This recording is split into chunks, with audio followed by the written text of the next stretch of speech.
রাত 12টা ছুঁই ছুঁই। বাসার কলিং বেলটা অসংখ্যবার বেজে চলেছে।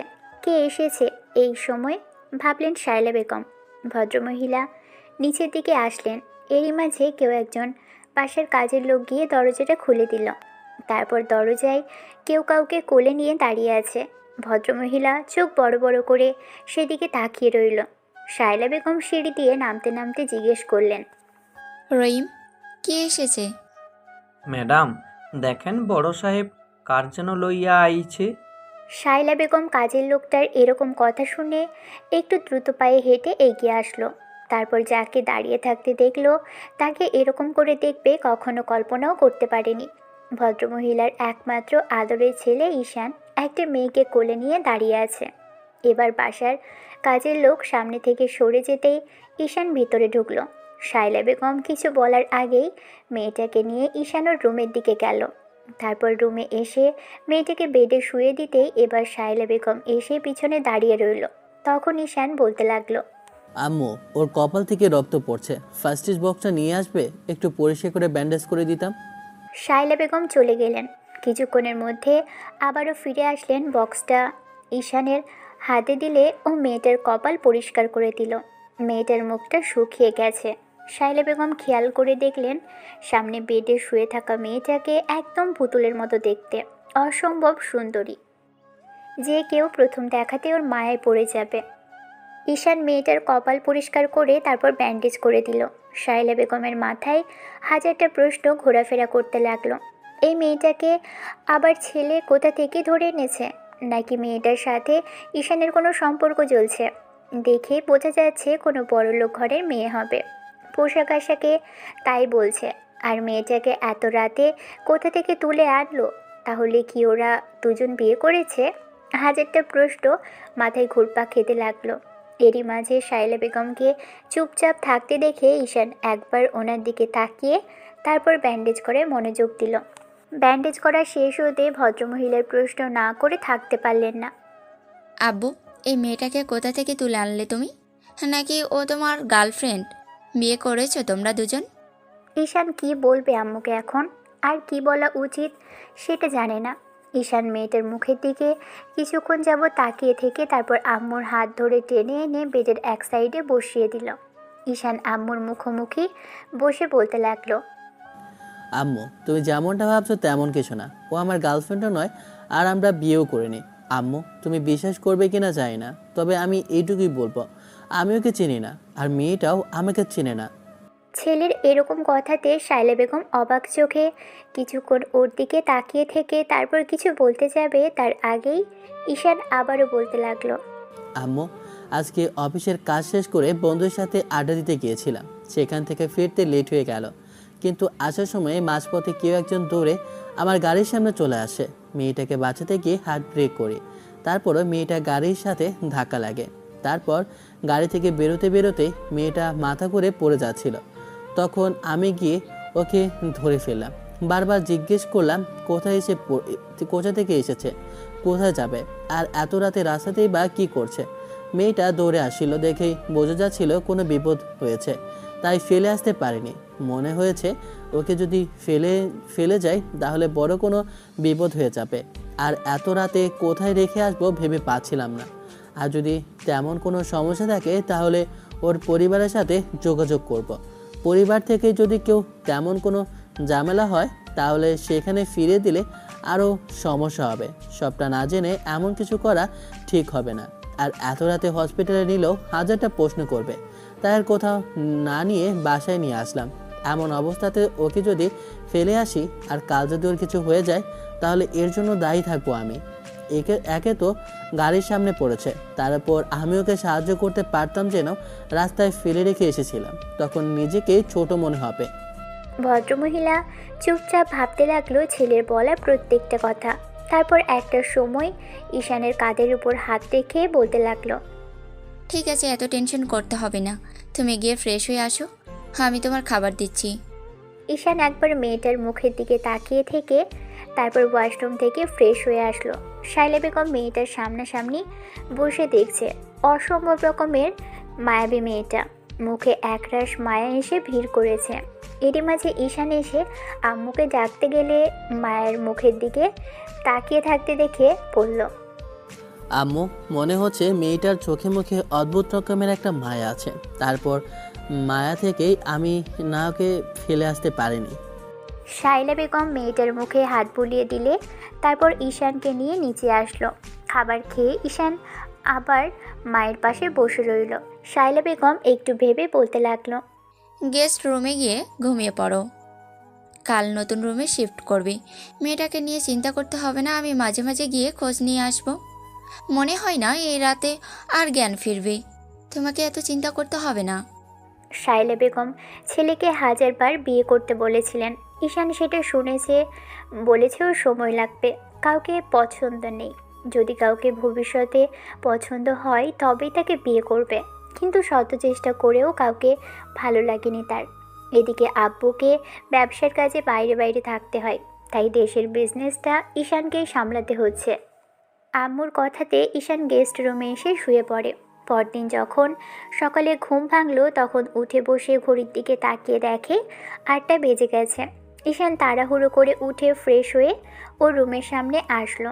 দেখে মায়া মেয়েটা আধশোয়া হয়ে বসে আছে আর আম্মুর সাথে কথা বলছে। ওরা কি কথা বলছে ঈশান সেটা জানে না। গুটি গুটি পায়ে হেঁটে এসে রুমে ঢুকে কিছুটা দূরে দাঁড়াতেই এবার মেয়েটা ট্যাপ ট্যাপ করে কিছুক্ষণ ঈশানের দিকে তাকিয়ে থেকে চোখজোড়া নামিয়ে নিল। ঈশান এগিয়ে এসে ওর পাশে দাঁড়ালো আর জিজ্ঞেস করলো, এখন কেমন লাগছে আপনার? মেয়েটা মাথা নিচু করে ফেলল, কথার কোনো জবাব দিল না। ঈশান আম্মুর দিকে তাকাতেই আম্মু ওর মুখে হাত বুলিয়ে দিল, বলতে লাগলো, হ্যাঁ, কিছুটা ঠিক আছে, তুমি চাইলে কথা বলতে পারো। আমি কি বলবো সেটা বুঝে উঠতে পারছি না, তবে ওনাকে দেখে বোঝা যাচ্ছে উনি প্রচুর পরিমাণে ভয় পেয়ে আছে। আচ্ছা, আপনার সাথে কি হয়েছে সেটা বলতে পারেন? মেয়েটা কথা বলছে না। অনেক চেষ্টা করার পরও কথা বলল না। তখন আম্মু বলতে লাগলো, থাক, এই মুহূর্তে ওকে জোর জবরদস্তি করার কোনো দরকার নেই। ঈশান আম্মুর কথাতে বুঝতে পারলো মেয়েটাকে আর যাই হোক জোর জবরদস্তি করা ঠিক হবে না। ঈশান একটা দীর্ঘশ্বাস ফেলে চলে যেতে নিয়েও আবার দরজার সামনে এসে দাঁড়িয়ে বলতে লাগলো, আপনি চাইলে আম্মুর সাথে সবটা শেয়ার করতে পারেন। আমরা আপনার কোনো ক্ষতি করব না, আর হতেও দেব না। আপনি আমাদের বলতে পারেন, আমরা আপনাকে সাহায্য করব। তবে চাপ নেই, যখন ইচ্ছা হবে আপনি তখন বলতে পারেন। ঈশান রুম থেকে বেরিয়ে গেল। তারপর ব্রেকফাস্ট করে অফিসের উদ্দেশ্যে বেরিয়ে যাওয়ার সময় আম্মুকে বলল, আম্মু, ওর দিকে একটু খেয়াল রেখো, আর কিছু অন্তত জানার চেষ্টা করো। কোথা থেকে এসেছে, কি হয়েছিল যার জন্য এত রাতে দৌড়াচ্ছিল। একদিনই মেয়েটাও হয়ে গেল। সত্যি করে বলতো, ওর সাথে কোনো সম্পর্ক আছে কিনা, আর ওকে তুমি আগে থেকেই চেনো? আম্মু, আমার কথা তোমার বিশ্বাস হচ্ছে না? তুমি ওকে জিজ্ঞেস করে দেখো, বলে দেবে। আর যদি তাই থাকতো তাহলে অন্তত আজই হোক মেয়েটা আমার সাথে কথা বলতো। এমন কিছু করিনি তো আম্মু। ঠিক আছে, যাও, সাবধানে যাবে। আর আমি মেয়েটার থেকে কিছু জানতে পারলে তোমাকে অবশ্যই জানাবো। ঈশান অফিসে আসলো, কাজের প্রতি মনোযোগ দেওয়ার চেষ্টা করলো। ঈশান কাজের মধ্যে নিজেকে সবসময় ডুবিয়ে রাখার চেষ্টা করেছে।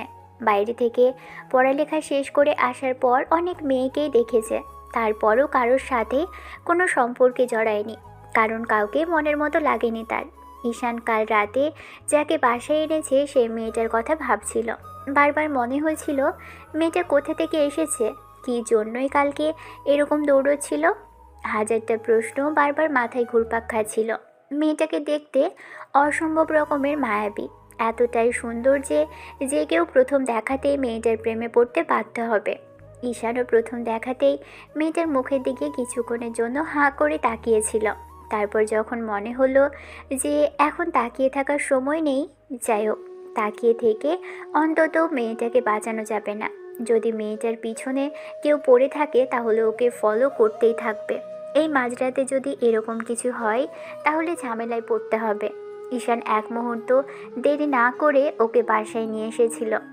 আর কাছে পিঠে কোনো হসপিটালও ছিল না, আর হসপিটালে থেকে বাসাটা আগে পড়বে, তাই বাসায় এসেছিল। দীর্ঘ নিঃশ্বাস ফেলল ঈশান। তারপর মনে হলো মেয়েটার থেকে আম্মু কিছু জানতে পারলো কিনা জানা দরকার, তাই আম্মুর নাম্বারে কল করলো। অফিসে এসেছে মাত্র আধা ঘন্টা হয়েছে। এরই মাঝে আম্মুর নাম্বারে কল করলো। আম্মু রিসিভ করতেই ঈশান বলতে লাগলো, আম্মু, মেয়েটার থেকে কিছু জানতে পারলে কি, নাকি এখনই কিছু বলতে চাইছে না? অফিসে গেলে মাত্র আধ ঘন্টা হলো, এর মাঝখানে জিজ্ঞেস করছো মেয়েটার থেকে কিছু জানতে পেরেছি কিনা? ঘটনা কি বলো তো? মেয়েটাকে নিয়ে এত আগ্রহ কেন তোমার?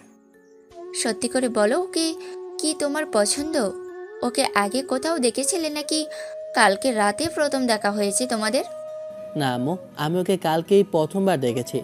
আর আমার ওকে ভালো লাগে কিংবা প্রথম দেখাতেই প্রেমে পড়েছি এরকম কিছু নয়। ভাবছিলাম যে ও কোথা থেকে এসেছে আর কিভাবে আসলো, এরকম করে হুটহাট কাল গাড়ির সামনে এসে পড়লো। ভাবছিলাম মেয়েটা নিশ্চয়ই কোনো বিপদে পড়েছে, আমাদের জানা দরকার, না হলে ওকে সাহায্য করবে কি করে? যদি ওর পরিবার থাকে তাহলে পরিবারের কাছে ফিরে দেওয়ার জন্য হলেও তুমি এটার সম্পর্কে জানতে হবে, তাই না? সেটা চিন্তা তোমাকে করতে হবে না। আমি তোমাকে বলছি একটু সময় লাগবে। মেয়েটা অনেক বেশি ভয় পেয়ে আছে। যদি জোর জবরদস্তি করি তাহলে আরও বলবে না। এখন তোমার কাজ করো, আমি চেষ্টা করব জানার। আম্মুর কথাতে ঈশান ফোনটা কেটে দিয়ে কাজে মনোযোগ দেওয়ার চেষ্টা করলেও কিন্তু কিছুতেই মনোযোগ দিতে পারছে না, কারণ এই মেয়েটা যেন মাথায় একদম জেঁকে বসেছে। ঈশান একটা সময় নিজে নিজেই বলতে লাগলো, এই মেয়েটা আমাকে পাগল করে ছাড়বে। মেয়েটা অসম্ভব রকমের মায়াবী দেখতে। তাহলে সত্যি আমার ওকে ভালো লেগে গেল। মেয়েটা দেখতে একদম পুতুলের মতো। জানি না কার করে রাজকন্যা, তবে হোক, ওকে আমার সেভ করতে হবে। যদি কোনো বিপদ থাকে তাহলে হেল্প করতে হবে। আচ্ছা, বাসা ছেড়ে পালিয়ে আসেনি তো? তাহলে আবার লোকজন ওকে খোঁজাখুঁজি করবে আর চিন্তাও করবে। ঈশান দুপুরে লাঞ্চ করার জন্য বাসায় এসেও কিছু জানতে পারল না। আম্মু দুপুরে লাঞ্চটা নিজ হাতে মেয়েটাকে খাইয়ে দিয়েছে। ঈশান সন্ধ্যার সময় আজকে বাসায় চলে আসলো। মেয়েটার বিষয়ে খুব বেশি কৌতূহল কিনা, তাই এসে ভাবলো আম্মুকে কিছু জিজ্ঞেস করবে, কিন্তু আম্মু ওকে এত তাড়াতাড়ি ফিরতে দেখে জিজ্ঞেস করলো, ঘটনা কি আব্বু বলো তো? প্রথমবার দেখছি তুমি এত তাড়াতাড়ি বাসায় চলে আসলে। ভালো লাগছে না কোথাও যেতে, তাই চলে আসলাম। কেন, কি হয়েছে বলো তো? না, কাল মেয়েটাকে বাসায় আনলে আর আজকেই এরকম কিছু হচ্ছে। তার মানে কি এই মেয়েটা তোমাকে বদলে দেবে? আর নাকি তোমার ওকে পছন্দ? সত্যি করে বলো তো। যদি তেমন কিছু থাকে তাহলে আমি ট্রাই করে দেখতে পারো। আম্মু, এসবের থেকে জরুরি এখন ওর সম্পর্কে জানা। ওর সম্পর্কে জানতে পারলেই তবেই না বাদবাকিটা বোঝা যাবে। আর পছন্দ অপছন্দ সেটা পরের ঘটনা সম্পর্কে জানো, তারপর না হয় এসব নিয়ে কথা বলা যাবে। শায়লা বেগম ছেলের কথা শুনে কিছুক্ষণ চুপ করে রইল। এমন করে 2টা দিন কেটে গেল, কিন্তু মেয়েটার সম্পর্কে তেমন করে শায়লা বেগম কিছুই জানতে পারলেন না। শায়লা বেগম মেয়েটাকে নিজে হাতে যত্ন নিয়েছে, খাইয়ে দিয়েছে, চুল বেঁধে দিয়েছে, কখন কি লাগে না লাগে সেটা জিজ্ঞেস করেছে। মেয়েটার রুম থেকেই বেরোয়নি। শায়লা বেগম ওকে নিয়ে হাজারটা কথা বলেছে। ঈশান বুঝতে পেরেছে ভদ্রমহিলার সাথে মেয়েটার সাথে বেশ ভালো সখ্যতা তৈরি হয়েছে। 3য় দিনের মাথায় যখন শায়লা বেগম সবটা জিজ্ঞেস করলো, তখন মেয়েটাও ওনাকে সব বলে। রাতে ঈশান বাসায় আসার পর যখন খাবার খাচ্ছিল, তখন খাবার টেবিলে আম্মুর মনে হলো যে কথাগুলো এখন ঈশানকে জানানো দরকার, তাই উনি বলতে লাগলেন, আমি ওর সম্পর্কে কিছুটা জানতে পেরেছি। ঈশান আম্মুর দিকে আগ্রহ নিয়ে তাকালো। তখন আম্মু বলতে লাগলো, মায়া আমাদের পাশের শহরের আরাফ চৌধুরীর একমাত্র মেয়ে। ভদ্রলোক কিছুদিন আগে একটা রোড অ্যাক্সিডেন্টে মারা গেছে। ওনার মৃত্যুটা পরিকল্পিত ছিল। মায়ের আব্বু আম্মু দুজনেই গাড়ি অ্যাক্সিডেন্ট করে না ফেরার দেশে চলে যায়। তারপর থেকেই ওনার ছোট ভাই যেন ওনাদের সব বিষয় সম্পত্তি কবজায় নেওয়ার চেষ্টা করে। মায়াকে সব ব্যবসা আর সম্পত্তির পেপারসে সাইন করে দিতে বললে মায়া সাইন করেনি। তখন ওর চাচু মায়াকে টর্চার করতে শুরু করে। তারপর ইমোশনাল ব্ল্যাকমেল করে ওকে ভয় দেখিয়ে জোর জবরদস্তি করে পেপারগুলোতে সাইন করিয়ে নেওয়ার চেষ্টা করছে। মায়া শেষবার কান্না করে বলছিল যে ওর এই পৃথিবীতে কেউ নেই, ওকে যেন আমরা একটু আশ্রয় দেই। মেয়েটার এরকম কান্নাকাটি দেখে আমার খুব খারাপ লেগেছে আব্বু। একটা মানুষের সাথে এরকমটা হতে পারে? আর কিছুদিন হলো মেয়েটা বাবা মাকে হারিয়েছে, আর এর মাঝে এত বড় একটা ঘটনা ঘটলো। সব মিলিয়ে ওর মনের উপর বেশ বাজে প্রভাব পড়েছে। এবার ঈশান বুঝতে পারল তাহলে সেদিন মেয়েটাকে দিয়ে ওরা জোর জবরদস্তি করেছিল আর ভয় দেখিয়েছিল বলেই জীবন বাঁচাতে মায়ার বাসা থেকে বেরিয়ে এসেছিল। মায়া বড় লোকের মেয়ে, একদম ঈশানের লেভেলের, কিন্তু এই মুহূর্তে মেয়েটার পাশে কেউ নেই। ঈশান খাওয়া শেষ করে তারপর রুমের দিকে যাওয়ার সময় আম্মুকে বলল, খেয়াল রেখো, আমিও সম্পর্কে জানার চেষ্টা করব। তবে যখন একবার জানা গেছে যে কী কারণে বাসা থেকে বেরিয়ে এসেছিল, তখন আমাকে একটু হেল্প করা যাবে। তবে যাই হোক, আমি চাইছি না ওকে এই অবস্থায় কোথাও ছাড়তে। এখন তোমরা যদি ওকে হেল্প না করতে চাও, তাহলে আমি ওকে অন্য কোথায় রেখে আসবো। আর ততদিন পর্যন্ত না ওকে লুকিয়ে রাখতে হবে, যতদিন পর্যন্ত ওর চাচার বিরুদ্ধে কোনো অ্যাকশন নেওয়া হচ্ছে। তাতে কোনো কাজ হবে বলে মনে হচ্ছে না। ওর চাচাই এমন করে সব কিছুর ব্যবস্থা নিয়ে রেখেছে, তাতে মনে হচ্ছে না যে আইনি কোনো ব্যবস্থা নিয়ে কাজ হবে। যা করার বুঝে শুনে করতে হবে। তাই বলছি কি, এখনই তাড়াহুড়ার কোনো দরকার নেই। তুমি দেখে শুনে কাজ করো। আর এখনই ওর বিষয়টা জানাজানি হলে মিডিয়ায় হইচই পড়ে যাবে। আমাদেরও একটা সম্মান আছে। কেউ যদি জানতে পারে একটা আননোন মেয়েকে আমাদের বাসায় নিয়ে এসেছি, আফজাল চৌধুরীর একমাত্র ছেলে, আর জানতে পারলে মিডিয়ার লোকজন আজে বাজে কিছু ছেপে দ্বিতীয়বার ভাববে না? তাই আমি এই বিষয়টা বাইরে জানাতে চাইছি না।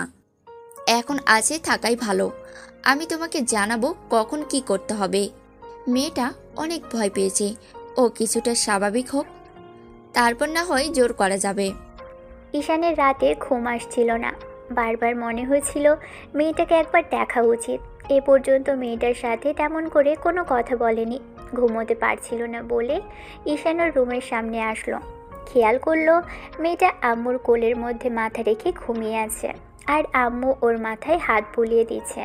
মায়া আর আম্মুর সখ্যতা দেখে ঈশান কিছুটা হাসলো।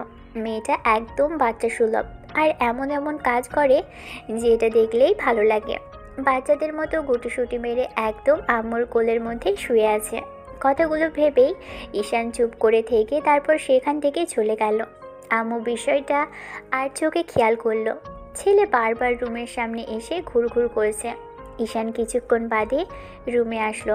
আম্মু ঈশানের রুমের দরজা বন্ধ দেখে আর ঢুকলো না। তারপর এমন করে কয়েকটা দিন কেটে গেল। এরই মাঝে মায়া একদিনও নিচে আসেনি। তাই ঈশান বলতে লাগলো, আম্মু, এমন করে মেয়েটা নিজেকে গুটিয়ে রাখলে তো আরও অস্বাভাবিক হয়ে পড়বে। আর স্বাভাবিক হওয়া তো দূরে থাক, ভয়টা আরও জেগে বসবে মনে। তাই বলছিলাম কি, তুমি ওকে একটু স্বাভাবিক করার চেষ্টা করো। ও কি চায়, ও কোথায় কি করতে চায়, ওর কী করলে ভালো লাগে সেটা জানার চেষ্টা করো। আম্মু বুঝতে পারছে ঈশানের মেয়েটার সম্পর্কে বেশ আগ্রহটা একটু বেশি। আম্মু কিছুক্ষণ ওর দিকে তাকিয়ে রইল। পরদিন যখন ব্রেকফাস্টের টেবিলে মায়াকে দেখলো, তখন ঈশান একটু অবাক হলো। অবাক চোখে মেয়েটার দিকে কিছুক্ষণ তাকিয়ে থেকে জিজ্ঞেস করলো, এখন কেমন আছেন আপনি? মায়া মাথা নেড়ে উত্তর দিল, কিন্তু কোনো কথা বলল না। তখন আম্মু বলতে লাগলো, মায়া, ঈশান তোমাকে বাড়িতে নিয়ে আসছে। সেদিন রাতে তুমি ওর গাড়ির সাথে ধাক্কা খেয়েছিলে, তারপর তোমার সাথে আমার দেখা হয়েছে। মায়া মেয়েটা মাথা নিচু করে রেখেছে। ঈশান বুঝতে পারল মেয়েটার নাম মায়া। যেমন নাম তেমন মায়াবী মেয়েটা। ঈশান ব্রেকফাস্ট করে তারপর বাসা থেকে বেরিয়ে গেল। যাওয়ার সময় আর চোখে একবার মেয়েটার দিকে তাকালো, কিন্তু মেয়েটার কোনো হেলদোল নেই। দুপুরের দিকে আম্মুর নাম্বার থেকে কল আসলো। তখন রিসিভ করতেই বলতে লাগলো, শোনো আব্বু, শপিং মলে যাও আর মায়ার সাইজের কয়েকটা 3 পিস নিয়ে আসো। পারলে কয়েকটা শাড়িও নিও। ঈশান আম্মুর কথাতে কল কেটে দিয়ে শপিং মলে চলে আসে। আম্মুকে কল করলে মায়ার সাইজ বলে দেয়। সেই অনুযায়ী ঈশান বেশ কিছু 3 পিস আর শাড়িও নিয়ে নেয়। তারপর বাসায় চলে আসলো। আসার সময় আম্মুকে ফোন করে জিজ্ঞেস করে বলল, আম্মু, তোমার মামুনিকে জিজ্ঞেস করো তার কি খেতে ইচ্ছে করছে, কি পছন্দ, চকলেট আর আইসক্রিম নাকি অন্য কিছু। আম্মু মায়ের থেকে জিজ্ঞেস করে নিয়ে ঈশানকে বললে ও মেয়েটার পছন্দের চকলেট আর আইসক্রিম নিয়ে বাসায় আসলো। এক গাদা শপিং ব্যাগ ঈশানের হাতে দেখে মায়া কিছুক্ষণ ওর দিকে তাকিয়ে রইল, কারণ ঈশান সরাসরি মায়ের রুমের সামনে এসে দাঁড়িয়ে আছে। এরই মাঝে শাইলা বেগম এসে ঈশানকে দাঁড়িয়ে থাকতে দেখে বলল, ও তুমি চলে এসেছো, চলো ভিতরে চলো। এবার ঈশান গিয়ে ব্যাগগুলো বেডের এক সাইডে রেখে মায়ের দিকে চকলেট আর আইসক্রিমের প্যাকেটটা এগিয়ে দিল।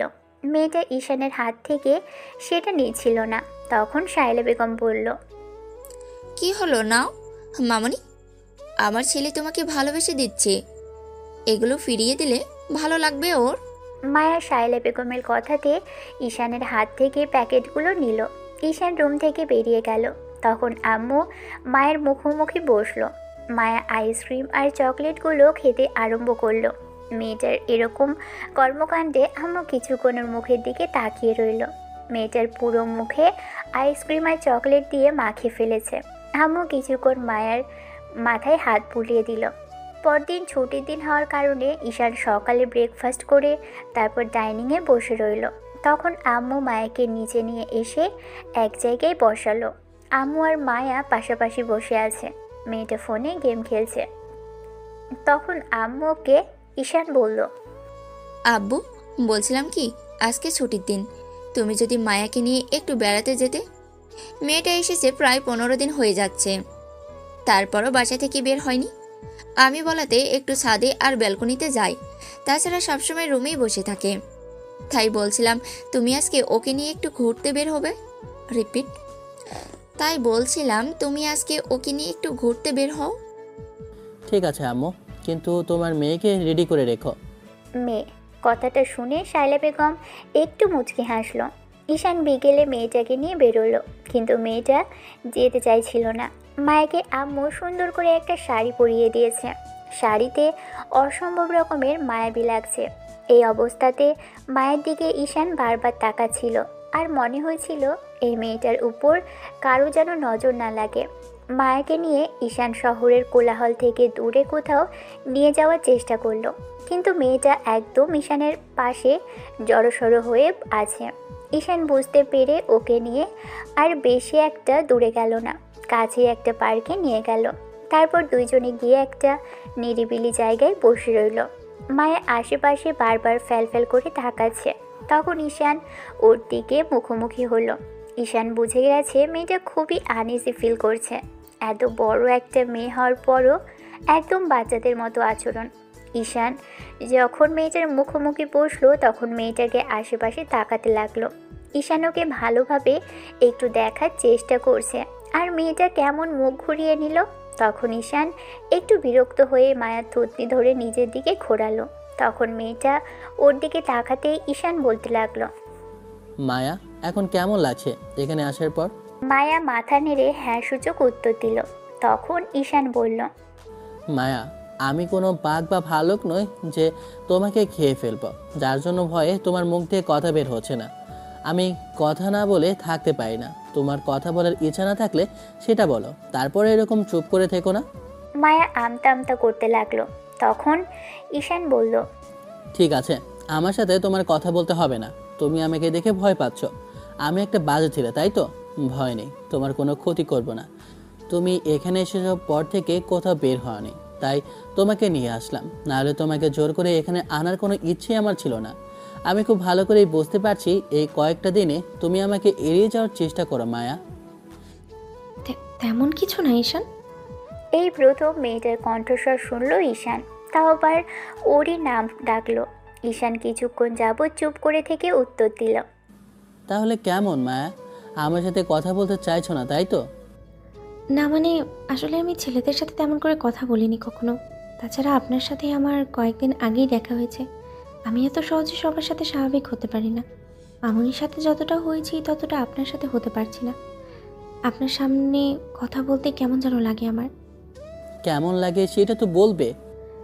উম, না মানে আসলে কেমন লজ্জা লাগে, বুঝতে পারি না। জানি না এমন কেন হয়, কিন্তু বলতে পারি না। আচ্ছা, আমাকে তোমার কেমন লাগে? আমার তো তোমাকে ভালোই লাগে। তোমার সাথে কথা বলার চেষ্টা করি, কোনো সমস্যা থাকলে তুমি আমাকে বলতে পারো। না মানে আসলে বলতেছিলাম কি, যে আপনি কি আমাকে আবার বাসায় রেখে আসবেন? না মানে আমার তো ওই বাসায় এখন কেউ নেই। তাছাড়া তাছাড়া চাচ্চু আমার আব্বু আম্মুকে অ্যাক্সিডেন্ট করিয়েছে। ওরা গাড়ির ব্রেক কেটে দিয়েছিল। সবটা পরিকল্পনা ভাবি করেছিল, ওদের কথা শুনে সেটাই বুঝতে পেরেছি। এখন আপনি যদি আমাকে বাসায় রেখে আসেন, ওরা আমাকে মেরে ফেলবে। আরে না না, আপনি ভয় পাবেন না মায়া, আমি আপনার পাশে আছি। আর যাই হোক, আপনাকে জোর করে কোথাও পাঠাবো না, ভরসা রাখতে পারেন। আপনি তো এই কয়েকদিনে আপনার মামুনিকে কিছুটা হলেও চিনেছেন। মায়া সাহেলা বেগমকে মামুনি বলে ডাকে, তাই ঈশান এমন করে কথাগুলো বলল। ঈশান বুঝতে পারল এক জায়গায় বসে থাকা ঠিক হবে না, তাই উঠে দাঁড়িয়ে তারপর মায়ের একটা হাত ধরল। মায়া অবাক চোখে ঈশানের দিকে তাকাতেই ঈশান ওর হাতটা নিজের হাতের মুঠোয় নিয়ে তারপর সামনের দিকে হাঁটতে লাগলো। আর মায়া ফ্যাল করে ছেলেটার দিকে তাকিয়ে রইল। তারপর মায়ের মনে হলো ছেলেটা ওকে কোথায় নিয়ে যাচ্ছে, আবার বেঁচে টেচে দিবে না, আবার বেঁচে টেচে দিবে কি না, এসব অদ্ভুত রকমের কথা ভেবে মেয়েটা প্রশ্ন করলো। আপনি আমাকে কোথায় নিয়ে যাচ্ছেন? আপনাকে আমার খুব পছন্দ, সেই জন্য বিয়ে করতে চাচ্ছি। আমাকে বিয়ে করে এখন থেকে আপনার মামুনির কাছে থাকবেন, ভালো হবে না বিষয়টা? মায়া লজ্জা পেয়ে গেল ঈশানের এরকম কথাতে। কিছুক্ষণ চুপ করে থেকে তারপর মাথা নেড়ে না সুযোগ উত্তর দিতেই এবার ঈশান মেয়েটাকে মুখোমুখি দাঁড় করিয়ে বলতে লাগলো। কেন, আমি দেখতে কি ভালো না, নাকি আমাকে আপনার পছন্দ না? আসলে আমি ভালো নই যে আমাকে বিয়ে করা যায় না? ঈশানের কথাতে লজ্জায় মেয়েটা জড়সড় হয়ে আছে। ঈশান কি মনে করলো কে জানে। মায়ের এই লজ্জামাখা মুখটা দেখার জন্য ঈশান তাড়াহুড়ো করে মেয়েটার মুখে দুপাশে হাত রেখে মুখটা তুলল। খেয়াল করলো মেয়েটার ঠোঁট জোড়া কাঁপছে। ঈশান কিছুক্ষণ যাবৎ চুপ করে থেকে তারপর ওই লজ্জা মিশ্রিত মুখের উপর এসে পড়া এলোমেলো চুলগুলো কানের পাশে গুজে দিল। এই মুহূর্তে মেয়েটাকে অসম্ভব রকমের সুন্দর লাগছে, শাড়িতে যেন একদম পরীদের মতো লাগছে। কিছুক্ষণ যাবৎ চুপ করে থেকে ঈশান আবার মেয়েটার হাত ধরে হাঁটতে লাগলো। লজ্জায় শেষ হয়ে যাচ্ছে মায়া। কিছু দূরে আসতেই মেয়েটা হঠাৎই হোঁচট খেলো। মেয়েটা পড়ে যেতে নিলেই ঈশান ওর হাত ধরে ফেললো, আগলে নিল মায়াকে আর বলতে আরম্ভ করলো। দেখে হাঁটবেন তো মায়া, এক্ষুনি তো পড়ে যাচ্ছিলেন। আপনি সেই তখন থেকে হেঁটেই চলেছেন, কোথায় নিয়ে যাচ্ছেন আমাকে? আমার আর হাঁটতে ইচ্ছে করছে না, পায়ে ব্যথা করছে, আমার মনে হয় না আর হাঁটতে পারবো। মায়া হাঁটার চেষ্টা করলো কিন্তু পারলো না। এবার ঈশান আরেক মুহূর্ত দেরি করলো না, বুঝতে পারলো মেয়েটা হাঁটতে পারছে না। কিছু কিছু একটা ভেবে হঠাৎই পাজা কোলে তুলে নিল। মায়া মুহূর্তেই ভয় পেয়ে গেল। ঈশানের এরকম কর্মকাণ্ডে ওর গলা জড়িয়ে ধরল মেয়েটা। এক দৃষ্টিতে তাকিয়ে রইল ঈশানের দিকে। এমন করে মেয়েটাকে তাকিয়ে থাকতে দেখে ঈশান একটু মুচকি হাসলো আর বলতে লাগলো। আমি জানি আমি দেখতে সুন্দর, এরকম করে দেখার কিছুই নেই। বিয়ের প্রস্তাব পর্যন্ত দিলাম, আপনি তো বিয়ে করতে চাইলেন না। তবে এত ভালো ছেলে হাতছাড়া হয়ে গেলে কিন্তু পরবর্তীতে আপনাকে পস্তাতে হবে। এখন আপনার কাছে আমার বিষয়ে অপশনটা হিসেবে তোলা রইল। ঈশান এবার মেয়েটাকে নিয়ে এসে একটা ফুচকার দোকানের সামনে নামিয়ে দিল। এতে যেন ওর আনন্দের শেষ নেই। মায়া ফুচকা খেয়ে তারপর ঈশানের সাথে বাসার উদ্দেশ্যে রওনা হলো। প্রায় সন্ধ্যা হয়ে এসেছে। মেয়েটা হাজারটা কথা বলে যাচ্ছে। এই কয়েক ঘন্টার মধ্যে ঈশানের সাথে বেশ খানিকটা স্বাভাবিক হয়ে গেছে মেয়েটা। এই কয়েকটা দিনেও এত বেশি কথা বলেনি, কিন্তু আজকে সেটাই করলে ঈশান কিছুক্ষণ বাদে যখন বাসার সামনে আসলো খেয়াল করলো যে মেয়েটা ঘুমিয়ে গেছে। প্রথম দিনের মতো ঈশান মেয়েটাকে কোলে তুলে নিল। দরজা খুলে দিলে ঈশান মেয়েটাকে নিয়ে রুমের সামনে এসে ওকে বেডে শুয়ে দিল। কিছুক্ষণ বাদে আম্মু এসে দেখলো যে মায়া ঘুমিয়ে আছে।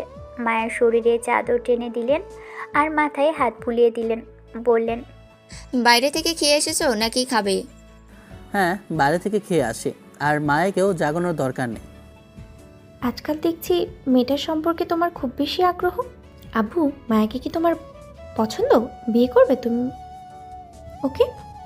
আম্মু, মায়া পছন্দ হওয়ার মতো একটা মেয়ে, যে কেউ ওকে পছন্দ করবে। ও এত বড় একটা মেয়ে, তারপরে ওর মাঝে একটা বাচ্চা সুলভ আচরণ, যে কেউ ওর প্রতি বিরক্ত হবে।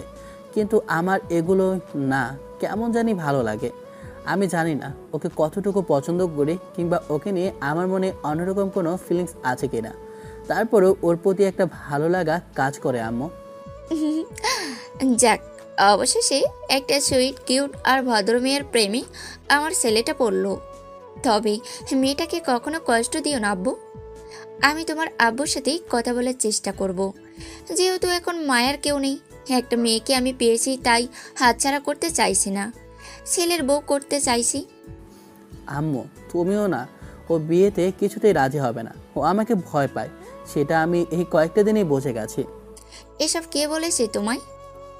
এসব কথা রাখো, আর শোনো, এখন মায়ের সাথে বন্ধুত্ব করার চেষ্টা করো। আমি তোমার বিষয়টা নিয়ে মায়ের সাথে কথা বলবো, দেখি মেয়েটা কি বলে। এমন করে আরও কয়েকটা দিন কেটে গেল। এই কয়েকটা দিনের মাঝে ঈশানের সাথে মায়ের বেশ ভালোই ভাব জমে উঠেছে। মায়ের প্রতি ঈশানের কেমন দুর্বলতা তৈরি হয়েছে। পুরো একটা মাস পার হয়ে গেছে এর মাঝে। ঈশান মায়ের চাচার সম্পর্কে সব খোঁজখবর নিয়েছে। লোকটা ওদের সয় সম্পত্তি বাজেয়াপ্ত করে এখন নিজেই সেটা ভোগ দখল করছে আর মায়াকে পাগলের মতো খুঁজছে।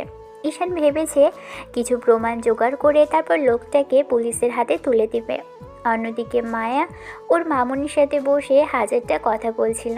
তখন শায়লা বেগম মেয়েটার মুখের পাশে হাত রাখতেই মায়া চুপচাপ হয়ে গেল। তারপর মামুনির হাতের উপর হাত রেখে বলতে লাগলো, মামুনি, তুমি কিছু বলবে? মামনি, আমার ছেলে কি তোমার কেমন লাগে?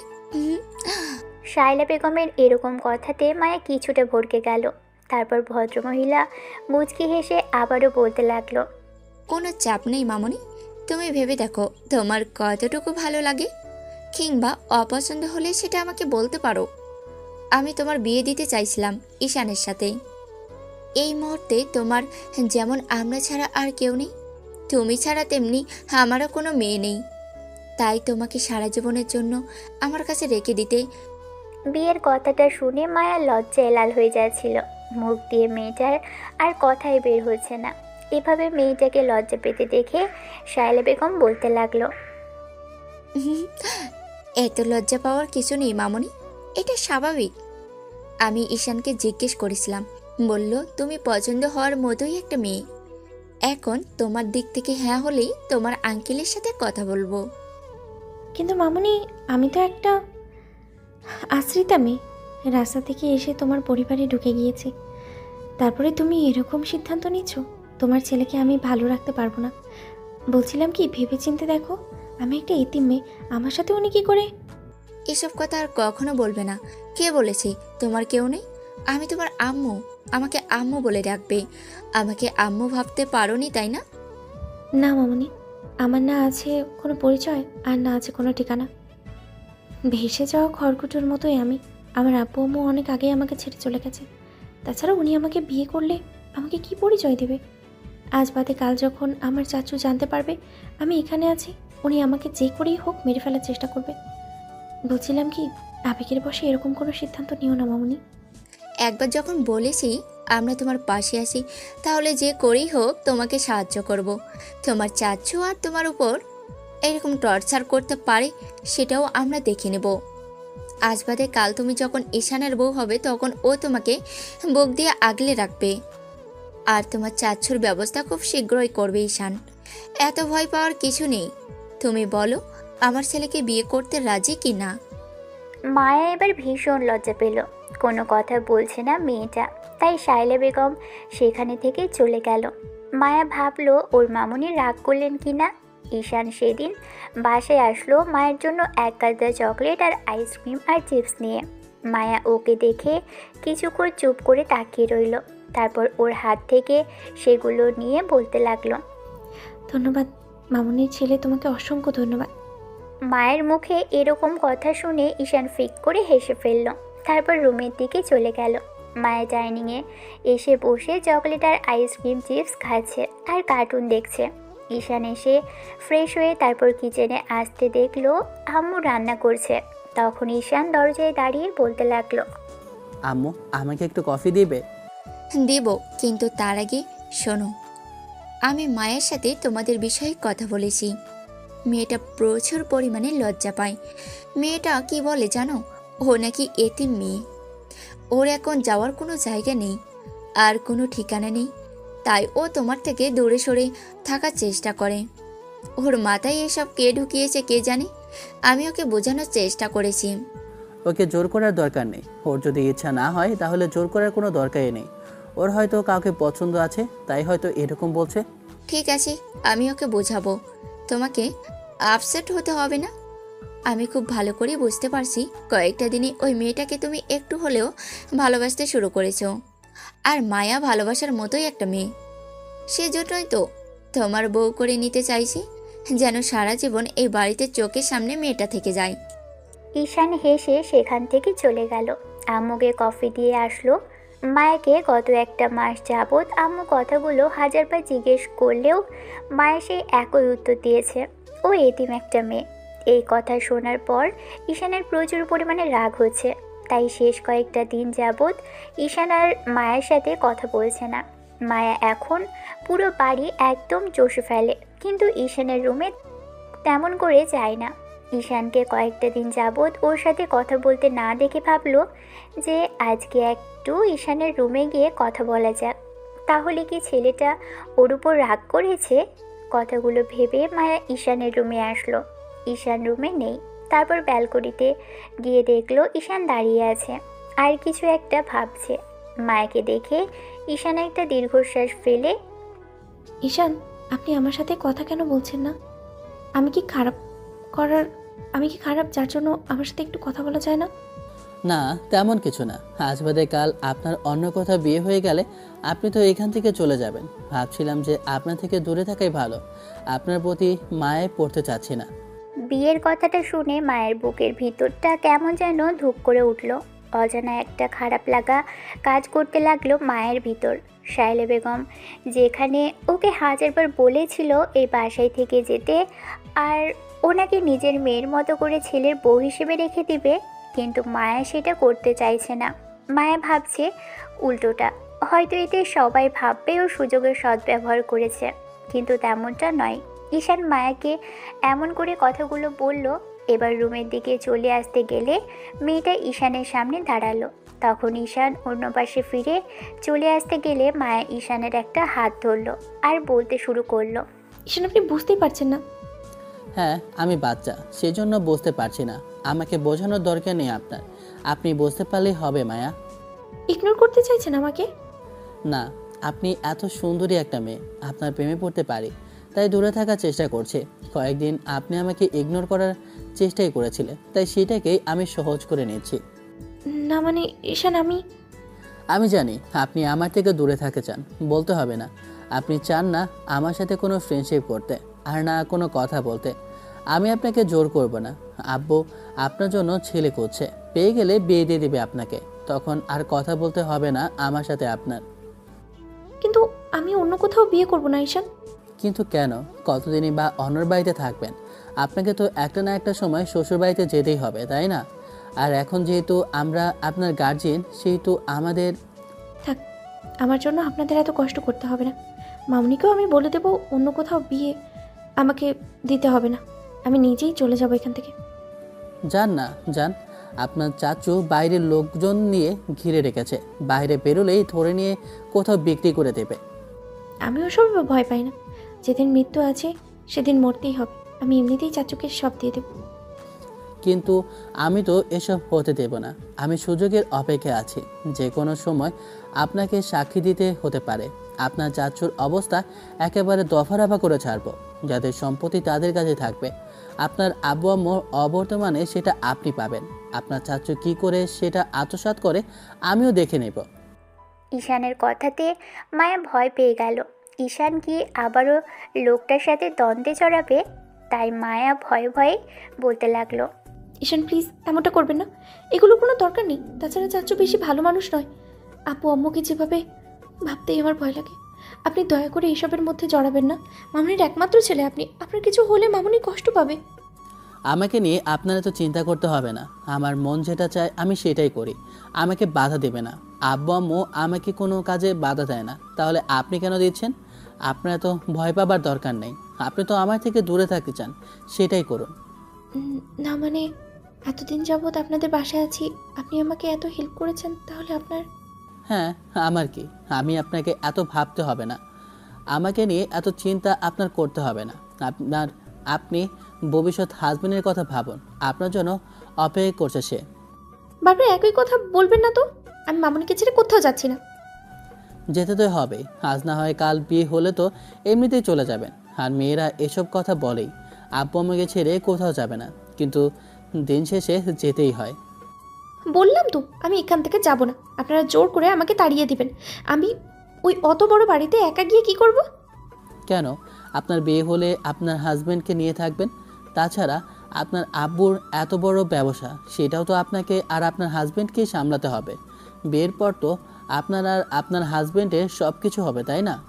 আমি তারপরেও এখান থেকে যাব না। মামুনির কাছ থেকে আপনি আমাকে তাড়িয়ে দিতে চাইছেন তো? মামুনি বলেছে আমাকে এখান থেকে কোথাও যেতে দেবে না, আর এখানেই আমাকে সারা জীবন রেখে দিবে। কিন্তু সেটা কিভাবে? কেন? আপনার বউ করে রেখে দিবে? তাহলে তো আমি আর এখানেই থেকে। মায়া ঈশানের সাথে কথা কাটাকাটি করতে গিয়ে কি বলে ফেললো ও সেটা বুঝতে পেরে লজ্জায় মুখটা নামিয়ে নিল। মেয়েটার গালগুলো লজ্জায় লাল হয়ে গেছে। মায়া ঈশানের হাতটা ছেড়ে দিয়ে উল্টো দিকে ফিরে তাকালো। ঈশান একটু মুচকি হাসলো। ঈশান জানে আম্মু এসব কিছু ভাবছিল, আর ওর সাথেও কিছুটা কথা হয়েছিল। মায়া কথা বলছে না, লজ্জায় লাল হয়ে আছে মেয়েটা। পা দিয়ে ফ্লোরে কেমন যেন গোল গোল করে ঘোরাচ্ছে। ঈশান ওর কাঁধের উপর হাত রাখলো। সাথে সাথে মায়া চোখ জোড়া বন্ধ করে এক হাতে সালোয়ারের কিছু অংশ খামচে ধরল। ঈশান ওকে নিজের দিকে ফেরালো। মায়া একদম লজ্জায় লাল হয়ে যাচ্ছে। তখন ঈশান ওর দুই বাহুতে ধরতেই মায়া যেন লজ্জায় নুয়ে পড়ছিল। এবার ঈশান মেয়েটার মুখটা তুলে বলতে লাগলো, বুঝেছি, এই বাড়িতে থাকার জন্য এই চিন্তা ভাবনা। আপনি তো জানেন আমি কতটা রাগে। আপনি কিছুতেই আমার সাথে থাকতে পারবেন না মায়া। না মানে আসলে আমি ও, আপনি এখানে থাকার জন্য আমাকে বিয়ে করতে চান, সেটা সত্যি তাই তো? ঠিক আছে, আমি আম্মুকে বলে দেব এখানে আপনাকে এমনিতেই রেখে দেবে। আর না হলে আপনাকে অন্য কারোর সাথে বিয়ে দিয়ে এখানে। ঈশান কথাটা শেষ করতে পারল না। তার আগেই মায়া ওর মুখ থেকে কথা কেড়ে নিয়ে বলল, একদমই না। আমি অন্য কাউকে বিয়ে করব না। যদি করি তাহলে আপনাকে। নিজের বলা কথা থেকে মেয়েটা নিজেই লজ্জা পেয়ে যাচ্ছে। ঈশান মুচকি হাসলো। তারপর ওর কানের কাছে মুখটা আনতেই মেয়েটা ঈশানের নিঃশ্বাসের শব্দ শুনতে পেল। মায়ের নিঃশ্বাসটা ভারী হয়ে আসছিল। মেয়েটা ঘন ঘন নিঃশ্বাস নিচ্ছে। ঈশান কানের কাছে মুখ রেখেই বলল, আমার কিন্তু আপনাকে অপছন্দ নয় মায়া, আপনি ঠিকঠাকই আছেন, তবে একটু বাচ্চা সুলভ। আর আমি আপনাকে পছন্দ করলেই বা কি? আর আপনি তো আমাকে ভালোবাসেন না। যদি ভালোবেসে বিয়ে করতে চাইতেন তাহলে না হয় আব্বু আম্মুর সাথে কথা বলে দেখতাম। একদমই না। আমি তো আপনাকে। আপনি তো কি ভালোবাসেন আমাকে? ঈশান নিশ্চিত হয়ে গেল মেয়েটা বারবার কি বুঝিয়ে দিচ্ছে আর কি বলতে চাইছে। ঈশানের মুখটা আবারও তুলে তারপর মুখের উপর এসে পড়া চুলগুলো কানের পাশে গুজে দিতেই ঈশানের স্পর্শে মেয়েটা কেমন যেন কেঁপে উঠল। তখন ঈশান ওর কানের কাছে আবারও মুখ নিয়ে বলল, কি হলো বলুন? আপনি আমাকে কি? না, কিছু না। আমি এখন যাই, আপনি আমাকে ছাড়ুন। মেয়েটা চলে যেতে নিলে ঈশান বলতে শুরু করলো, আম্মুর সাথে আমি আর কথা বলবো না, তাই তো? ঠিক বললাম না? একটা কথা আপনি চাইলে আম্মুকে বলতে পারেন, আমার কিন্তু তাতে কোনো আপত্তি নেই। ঈশানের কথাতে মায়া কেমন যেন দৌড়ে সেখান থেকে এক প্রকার পালিয়ে গেল। রুমে গিয়ে বালিশে মুখ লুকালো মেয়েটা। বারবার ভাবতে লাগলো কি বলতে কি বলে ফেলেছিল। এখন নিজেই লজ্জায় লাল হয়ে যাচ্ছে। শায়লা বেগম রান্না শেষ করে কিছুক্ষণের মধ্যে উপরে মায়ের রুমে আসলো। খেয়াল করলো মায়া লজ্জায় লাল হয়ে যাচ্ছে। নিজে নিজেই বিড়বিড় করছে। শায়লা বেগম মায়ের পাশে বসে ওর মাথায় হাত ফুলিয়ে দিতেই মায়া উঠে বসলো। আর মামুনিকে এই অবস্থায় দেখে লজ্জায় মুখটা ওনাকে জড়িয়ে ধরে লুকিয়ে ফেললো। কি হয়েছে? মামনির এত লজ্জা পাচ্ছে কেন? না, তেমন কিছু না। আসলে কি? কেন এত লজ্জা পাচ্ছে একটু শুনি আমিও। শায়লা বেগম বারবার কারণ জানতে জোর করতেই মায়া কাঁপা কাঁপা কণ্ঠে বলতে শুরু করলো, তোমার ছেলে না বড্ড বেশি ফাজি, একদম বচ্চাত একটা দুষ্টু। খুব কিসব কথা বলে আমাকে। কি কথা বলেছিল তোমাকে বলো? আমি সব বলতে পারবো না, আমার লজ্জা লাগছে। তুমি এগুলো জিজ্ঞেস করো না তো। আমি বলতে পারবো না, আমার কেমন যেন লাগছে। মামনি না বললে বুঝবো কি করে? শায়লা বেগম হাজারবার জিজ্ঞেস করেও মায়া থেকে জানতে পারল না। রাতে মায়া লজ্জায় খাবার টেবিলে খেতে গেল না। ঈশান ভাবল হয়তো মেয়েটা ওকে ইগনোর করার জন্য ওর মুখোমুখি হতে চাইছে না। পরদিন যখন ঈশান অফিসে যাচ্ছিল তখন আম্মু ওকে বলল, কাল বিকেলে মায়াকে কি বলেছিলে যার জন্য মেয়েটা লজ্জায় একেবারে শেষ হয়ে যাচ্ছে? মায়ের একটু বেশি লজ্জা। তুমি ওকে উল্টো পাল্টা কি বলেছিলে যার জন্য মেয়েটা লজ্জায় আমার দিকে তাকাতেই পারছিল না? ঈশান বুঝতে পারল মায়া কী জন্য এত বেশি লজ্জা পাচ্ছিল। কথাগুলো ভেবেই ছেলেটা একটু মুচকি হাসলো। তারপর আম্মুকে বলল, কি আর বলবো, তুমি যেটা বলেছিলা সেটাই তো বললাম। তোমার মামুনি আমাকে বিয়ে করে থেকে যেতে চায়, হঠাৎ করে প্রকাশ করে ফেলেছে, তাই লজ্জা পাচ্ছিল। শায়লা বেগম মুচকি হাসলো। তারপর ঈশানের কাছে এসে ওর মাথায় হাত বুলিয়ে দিয়ে বলতে আরম্ভ করলো, মন্দ কিসের? আমার তো মেয়েটাকে বড্ড বেশি পছন্দ। আমার একটা মেয়ের অভাব আছে, সেটা আমি ভুলেই গেছি ওকে পেয়ে। তুমি কি বলো আমি তোমার আব্বুর সাথে কথা বলি? রিপিট, তুমি কি বলো আমি তোমার আব্বুর সাথে কথা বলি? ঈশান কি বলবে জানে না। তারপর আম্মুর কথাতে একটু মুচকি হাসলো, বলতে লাগলো, তোমরা যেটা ভালো বোঝো করো। ঈশান অফিসের দিকে চলে গেল। আরেক মুহূর্তও দাঁড়ালো না। আজ ছুটির দিন। ঈশান ব্রেকফাস্ট করে ডাইনিংয়ে বসেছিল। মায়া আশেপাশে ঘুরঘুর করছিল। এরই মাঝে বাসার দরজার কলিং বেল বাজতেই কাজের লোক গিয়ে বাসার দরজা খুলে দিল। খেয়াল করলো ঈশানের বন্ধু মেহেদি দাঁড়িয়ে আছে। ঈশান ওকে বলল, আয় আয় ভেতর আয়। মেহেদি ভিতরে এসে ঈশানের সামনে বসলো। তারপর শায়লা বেগমের সাথে কিছুক্ষণ কথা বলে যখনই রুমের দিকে যাবে তখনই মেহেদি মায়াকে দেখতেই কিছুক্ষণের জন্য ওর চোখ আটকে গেল। ঈশান ওর হাত ধরে টানতে টানতে সেখান থেকে রুমে গিয়ে বসিয়ে দিতেই মেহেদি বলতে লাগলো, এই বুঝি মায়া যার বর্ণনা দিয়েছিলি, তাকে দেখতে তো তোর বর্ণনা থেকেও অনেক বেশি সুন্দর। একদম কিন্তু নজর দেবে না, ওইটা তোর ভাবি হয়। ভাবির দিকে বাজে নজরে একদমই তাকাবি না। ওকে ওকে, তাকাবো না, কিন্তু এটা বল যে ভাবি হয় মানে? আমি তো কিছুই বুঝতে পারছি না। না বোঝার কি আছে, আম্মু ওকে পছন্দ করে। তাছাড়া আমার ওকে ভীষণ পছন্দ। এমন না যে মেয়েটি দেখতে অসুন্দর। ওর ওই বাচ্চা সুলভ আচরণ আমার কাছে প্রচণ্ড পরিমাণে ভালো লাগে। আমি চাইছি ওকে আব্বু আম্মুর মতামতে বিয়ে করে নিতে। তাছাড়া মেয়েটা যাবেই বা কোথায়? বাইরে ওর জন্য অনেক বড় বিপদ। ওর চাচু ওকে মেরে ফেলার জন্য খুঁজতেছে, হয়তো খুঁজে পেলেই ওকে মেরে ফেলবে। মায়াকে আমি অনিশ্চয়তার মধ্যে ছাড়তে চাইছি না। আমি ওকে এখানে নিয়ে এসেছি, আর আমি ওকে একটা পরিচয় তৈরি করে দিতে চাইছি। সবই বুঝলাম, কিন্তু ওর না আছে ঠিকানা, না আছে কোনো পরিচয়, তাহলে তুই কি করে ওকে? এইসব কথা বলিস না। আম্মুর কাছে মায়া খুব প্রিয় হয়ে গেছে। তাছাড়া ওর পরিচয় কি কেমন আমি সেটা জানতে চাই না। মেয়েটা বড্ড আদরে।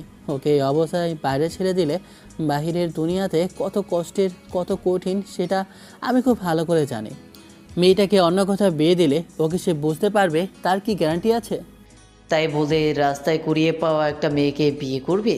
তুই বড় লোকের ছেলে, তার উপর আফজাল সাহেবের একমাত্র পুত্র, সে কিনা একটা পরিচয়হীন মেয়েকে বিয়ে করবে? এইসব বাইরের মানুষ জানলে কি বলবে? তোদেরকে পাবলিক আর মিডিয়াকে সব বিষয়ে এক্সপ্লেন করে চলতে হয়। তাহলে যদি এরকম কিছু হয় তখন তো লোকজন উল্টাপাল্টা কিছু বলবে। আশ্রয় দিয়েছিলে মেয়েটাকে, কিন্তু বিয়ে করতে হবে এরকম তো কোনো মানে নেই। আন্টি ঠিক করলো আর তুইও তাতে সায় দিয়েছিস। আমি জাস্ট অবাক হয়ে যাচ্ছি। ব্যাস এটুকুই যেন ঈশানকে মায়ের ভুল বোঝার জন্য যথেষ্ট ছিল। রুমের বাইরে দাঁড়িয়ে মায়ের সবটা শুনে ফেলেছিল। শায়লা বেগম মায়াকে বলেছিল ওর দুপুরে কি খাবে সেটা জানতে। তারপর মেয়েটার রুমের সামনে আসতেই এরকম কথা শুনল।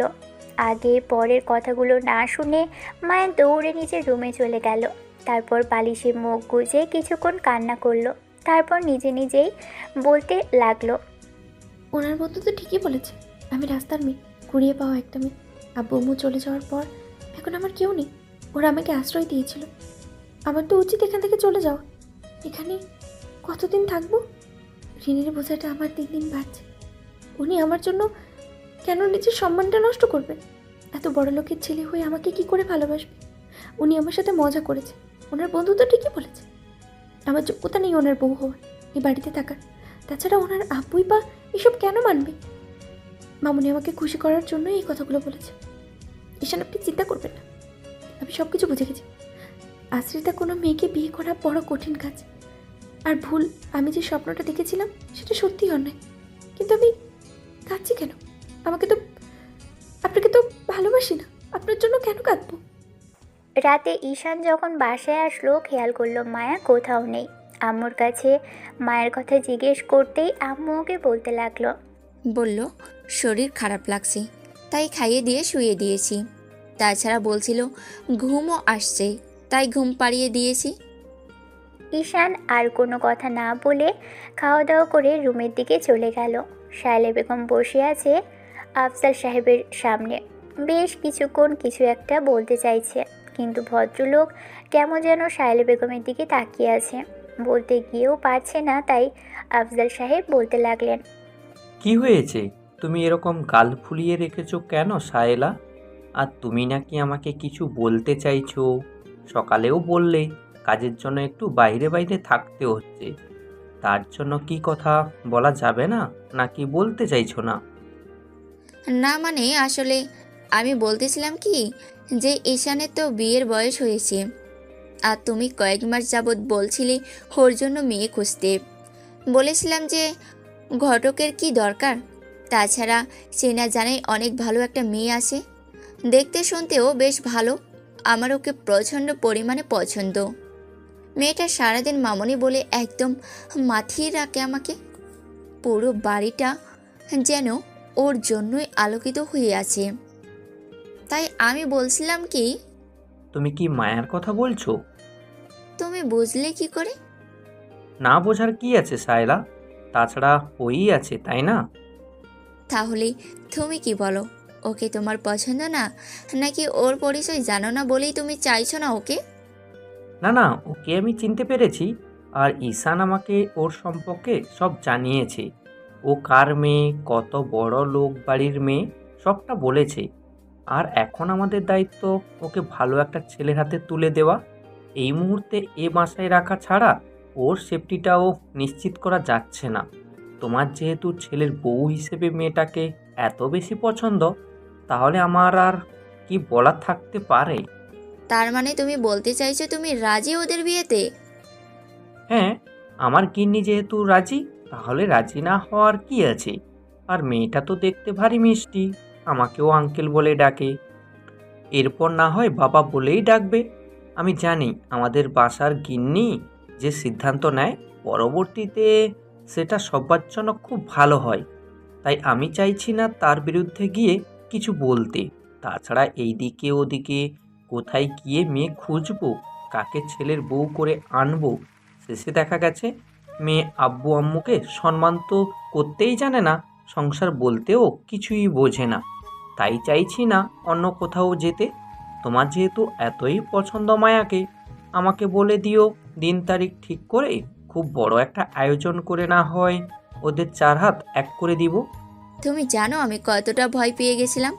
আমি ভেবেছিলাম যে তুমি আমার কথা মানতে নারাজ হবে, আর মেয়েটা যেহেতু কোনো পরিচয় নেই বলবে ওকে ছেলের বউ করতে পারবে না, তাই ভয় পেয়ে গেছিলাম। শায়লা বেগমকে আফজাল সাহেব অভয় দিলেন। পরদিন সকালে ব্রেকফাস্ট টেবিলে মায়াকে না দেখে বারবার মনে হতে লাগলো মেয়েটার শরীর বেশি খারাপ। তাই ঈশান আম্মুকে বলল, আম্মু, তোমার মেয়ে কোথায়? তাকে যে দেখছি না। মেয়ে? কথাটা শোনার সাথে সাথে শায়লা বেগম একটু মুচকি হাসলো। তখন ঈশান বলতে লাগলো, গিয়ে দেখেছো শরীর ঠিক আছে কি না? যদি ডাক্তার দেখাতে হয় বলো, আমি নিয়ে যাই। ঠিক তা হবে না। কাল রাতে তো মাঝরাতে গিয়ে ওকে ডেকে তুলেছিলাম, বলল ঠিক লাগছে। তুমি বসো, আমি গিয়ে দেখে আসছি। না আম্মু, আমার এখন দেরি হয়ে যাচ্ছে। যদি ডক্টর ডাকতে হয় বাসায় ডেকে নিও, আর না হলে আমাকে বলো, আমি চলে আসবো। শায়লা বেগম চলে গেল আর ঈশানও বাসা থেকে বেরিয়ে গেল। ঈশান অফিসে এসে কেবিনে আসলো। যখনই কাজ ধরতে যাবে তখনই বাসা থেকে কল আসলো। রিসিভ করতেই ওপাশ থেকে উত্তেজিত কণ্ঠে শায়লা বেগম বলতে লাগলো, তুমি কি বলেছো মায়াকে? কোথাও খুঁজে পাওয়া যাচ্ছে না। ওর রুমে টেবিলের উপর একটা চিঠি লেখা ছিল। এগুলো হয়তো তুমি ওকে বলেছো, তাই না? আজকে বাসায় আসো একবার। ঈশান কিছু বলতে গিয়েও বলতে পারল না। বারবার কল করলেও আম্মু রিসিভ করলো না। ঈশানের বুঝতে কয়েক সেকেন্ড সময় নিয়ে তারপর দৌড়ে ঈশান অফিস থেকে বেরিয়ে গেল। তারপর বাসায় এসে ভিতরে আসতেই দেখে আব্বু আম্মু বসে আছে। সবাই গম্ভীর মুখে ঈশানের দিকে তাকিয়ে রইল। ঈশান এসে শায়লা বেগমের সামনে দাঁড়াতেই ভদ্রমহিলা চিঠিটা এগিয়ে দিয়ে বললেন, মায়াকে তোমার পছন্দ না, মেয়েটা একটা অপরিচিত আর পরিচয়হীন। তুমি ওকে বিয়ে করবে না সেটা আমাদের বলে দিলেই হতো। আমার মন রক্ষার জন্য এসব কথা বলার কি দরকার ছিল? মেয়েটাকে বাড়িতে কে এনেছিল? তুমি? কি হলো বলো? তুমি, তাই তো? আবার তুমি তাড়িয়ে দিলে। কি বলছো আম্মু? আমি মায়াকে তাড়াবো কেন? চিঠিটা পড়লে ঠিকই বোঝা যাবে তুমি তাড়িয়েছো নাকি চলে যেতে বাধ্য করেছো। ঈশান আম্মুর থেকে চিঠিটা হাতে নিল। সেখানে বেশ গোটা গোটা অক্ষরে লেখা, মামুনি, প্রথমে আমি সরি বলছি না বলে চলে যাওয়ার জন্য। অনেক ভেবে আমি সিদ্ধান্ত নিয়েছি যে এই বাসা থেকে আমার আর থাকাটা ঠিক হবে না। আসলে অনেক ভেবে দেখলাম, জানো তো, আমি এখানে থাকলে চাচ্ছ তোমাদেরকেও বিপদে ফেলবে। তোমরা আমার জন্য অনেক করলে। তোমার ছেলে আমাকে এখানে এনে আশ্রয় দিয়েছে, অনেক উপকার করেছে আমাকে। ওনার উপকার আমি কখনোই ভুলতে পারবো না, কখনো না। কখনো সুযোগ হলে আমি তোমাদের ঋণ শোধ করার চেষ্টা করব। মনে হচ্ছে না তোমার থেকে আমি যতটুকু ভালোবাসা পেয়েছি সেটা শোধ করতে পারবো। একটা কথা, আমি জোর করে কিছু পেতে চাই না। তুমি বলেছিলে বলেই আমি বিয়ে করতে চেয়েছিলাম, কিন্তু উনি আমার সাথে মজা করেছে। আমি সেটা বুঝতে পারছি মামুনি। একটা পরিচয়হীন মেয়ে যাকে রাস্তা থেকে এনেছিল তোমার ছেলে, আশ্রিত একটা মেয়ে বাসায় জায়গা দেওয়া গেলেও মনে জায়গা দেওয়া যায় না। আমি সেটা বুঝে গেছি। আর চাচু আমার যা ক্ষতি করার করে দিক, হয়তো মেরে ফেলবে, এর থেকে তো বেশি কিছু করতে পারবে না। তারপরেও আমি চাই না আমার জন্য তোমরা কেউ বিপদে পড়ো। ভালো থেকো তোমরা, আর মাফ করে দিও যদি কোনো ভুল করে থাকি। ঈশান চিঠিটা পড়তেই এবার আফজাল সাহেব উঠে দাঁড়িয়ে বলতে লাগলেন, বেশ ভালোই নাটক করতে জানো। তুমি মেয়েটাকে বাসায় আনলে, আবার কী সব বলে ওকে বাসা থেকে তাড়ালে। মেয়েটা কতটা কষ্ট পেয়েছে একটাবার তুমি ভাবতে পারছো? তোমার আম্মু খুশি হবে বলেই আমি বিয়েতে মত দিয়েছিলাম, কিন্তু তোমার এই বিয়েতে মত নেই, একটাবার বলতে পারতে। আম্মু, আমি আবার ওকে কখন বললাম যে আমি ওকে বিয়ে করতে চাই না? তাহলে ও সেটা কোথা থেকে শুনলো? আমি তো সেটাই বুঝতে পারছি না। থাক, আর কিছু বোঝাতে হবে না। তুমি বলতে চাইছো যেন তুমি এসবের কিছুই জানো না। তুমি সব জানো। তুমি জেনে শুনেই এসব করেছো। আম্মু, আমার কথাটা তো শোনো। আমি এরকম কিছু কোনো কিছু শুনতে চাই না। যা শোনার মায়াকে শোনাবে। একটা কথা কান খুলে শুনে রেখো, মায়াকে যদি ফিরিয়ে আনতে না পারো তাহলে তুমি আর আমাকে কখনো আম্মু বলে ডাকবে না। ঈশান কী করবে বুঝে উঠতে পারল না। আফজাল সাহেব বাসা থেকে বেরিয়ে গেলেন। হয়তো মেয়েটাকে খুঁজতে যাচ্ছে, কিন্তু তারপরও কোনো কিছু বলার সুযোগ হলো না। তারপর ঈশান কিছুক্ষণ চুপ করে থেকে তারপর আম্মুকে উদ্দেশ্য করে বলতে লাগলো, ঠিকই বলেছো। আমি যেহেতু ওকে তাড়িয়েছি, আমি আবার ওকে ফিরিয়ে আনবো। আর যদি বাসায় ওকে আনতে না পারি, তাহলে আমি নিজেই বাসায় ফিরবো না। ঈশান আর এক মুহূর্ত দেরি করলো না। বাসা থেকে বেরোতে বেরোতে বন্ধুদের কল করলো। সবাইকে কল করে জানিয়ে দিল মায়াকে খুঁজে পাওয়া যাচ্ছে না। ঈশান মায়ের কয়েকটা ছবি তুলেছিল, সেগুলো ওদের কাছে সেন্ড করে দিল আর ওদের খুঁজতে বলল। পুলিশের কাছে কমপ্লেন করে দিল। নিজেও মেয়েটাকে খুঁজতে লাগলো। সকাল দুপুর থেকে নিয়ে শুরু করে প্রায় বেলা 3টা বেজে গেল। তারপরও মেয়েটাকে কোথাও খুঁজে পাচ্ছে না। মনে হলো যে মেয়েটাকে ও চাচু খুঁজে পেল কিনা। চাচু ওকে ধরতে পারলে বাসায় ধরে নিয়ে যেতে পারে। ঈশান মায়ের বাসার দিকে কিছুটা এগিয়ে আসতে খেয়াল করলো কয়েকটা ছেলে একটা মেয়েকে ধরে রেখেছে। এমন কিছু দেখেই ঈশান তাড়াহুড়ো করে গাড়ি থেকে নেমে গিয়ে ওদের সামনে গিয়ে দাঁড়ালো। ঈশানের আর বুঝতে বাকি রইল না যে মেয়েটাকে ওরা ধরে রেখেছে। মেয়েটা ছোটার জন্য ছটফট করছে, সেটা আর কেউ নয়, মায়া। ঈশান আর এক মুহূর্ত দেরি করল না। ওদের সামনে আসতেই মায়া ঈশানকে দেখে যেন প্রাণ ফিরে পেল। ও ভয়ে কান্না করে দিয়েছে। ঈশানকে দেখে ও আরও ফুপিয়ে কেঁদে উঠল আর বলতে লাগলো, ঈশান, আমাকে বাঁচান প্লিজ। দেখুন, ওরা আমাকে ধরে রেখেছে। আমি আমি কথা দিচ্ছি আমি এখান থেকে চলে যাব। এবারের মতো আমাকে ওদের হাত থেকে আমাকে বাঁচান প্লিজ। আমি এখান থেকে অনেক দূরে চলে যাব, তারপরে এবারের মতো আমাকে বাঁচান। ঈশান রাগী চোখে মায়ের দিকে তাকাতেই মায়ের চোখ জোড়া নামিয়ে নিল। এবার আশেপাশে ছেলেগুলোর দিকে তাকালো, দেখেই বুঝতে পারলো ওরা কোনটা। ঈশান বুঝে গেল এদের সাথে মুখের কথাতে কাজ হবে না, তাই ঈশান গিয়ে গাড়ির ডিকি থেকে একটা হকি স্টিক বের করলো। তারপর ওদের দিকে এগিয়ে আসতেই ছেলেগুলো মায়াকে ছেড়ে দিল। সাথে সাথে মায়া দৌড়ে গিয়ে ঈশানের বুকে ঝাঁপিয়ে পড়ল। ঈশানও মায়াকে এক হাতে জড়িয়ে ধরল। ঈশানের বুকে মুখ গুজে দিয়ে ওর গলা জড়িয়ে ধরে ফুপিয়ে ফুপিয়ে মেয়েটা বলতে লাগলো, প্লিজ আমাকে এবারের মতো বাঁচান। আমি এখান থেকে অনেক দূরে চলে যাব, তারপর এবারের মতো আমাকে একটু বাঁচান প্লিজ। ওরা আমাকে তুলে নিয়ে যেতে চেয়েছিল, 4জন লোক ওরা আমাকে জোর করে বাসায় নিয়ে যেতে চেয়েছিল। ঈশান, মেয়েটাকে কাঁদতে দেখে ঈশানের বুকের ভিতর কেমন যেন করে উঠল। তারপর চুলের ভাঁজে অজান্তে একটা চুমু খেলো। চুমু খেতেই মায়া স্তব্ধ হয়ে গেল। ঈশান ওকে বাঁ হাতে মাথাটা বুকের সাথে চেপে ধরে বলতে লাগলো, তোমাকে আমি পরে দেখছি মায়াবতী। তোমার সাহস হলো কি করে বাসা থেকে বেরিয়ে আসার? কি শুনলেন না শুনলেন আর নিজের মতো করে ভেবে বাসা থেকে বেরিয়ে আসলেন। আমাকে বলার চেষ্টাও করলেন না আর বোঝারও সময় দিলেন না। আগে ওদের দেখি, তারপর তোমাকে বোঝাবো আমাকে ভুল বোঝার শাস্তি কি হতে পারে মায়া। ঈশান মায়াকে জড়িয়ে নিল। মেয়েটা মাথা নিচু করে রইল। ঈশান এলোপাতাড়ি ছেলেগুলোকে মারতে লাগলো। ওরা বেশি সুযোগ করে উঠতে পারল না। ঈশান ওদের এলোপাতাড়ি পেটালো। বেশ করে খেতেই ছেলেগুলো দৌড়ে সেখান থেকে পালিয়ে গেল। তখন ঈশান হকি স্টিকটা ছুঁড়ে ফেলে দিল। মায়ের চোখ জোড়া বন্ধ করে নিল। ঈশান ওর সামনে আসলো। তারপর চোখের পানিগুলো মুছে দিয়ে কপালে চুমু দিয়ে বুকের সাথে জড়িয়ে ধরে বলতে লাগলো, ভয় পেয়ে গিয়েছিলে? আমি আছি তো পাগলি। ঈশানের কথাতে মায়া ফুপিয়ে উঠল। ওকে দুহাতে শক্ত করে জড়িয়ে ধরল। ঈশান কিছুক্ষণের জন্য স্তব্ধ হয়ে গেল মেয়েটার এরকম কান্নাকাটি দেখে।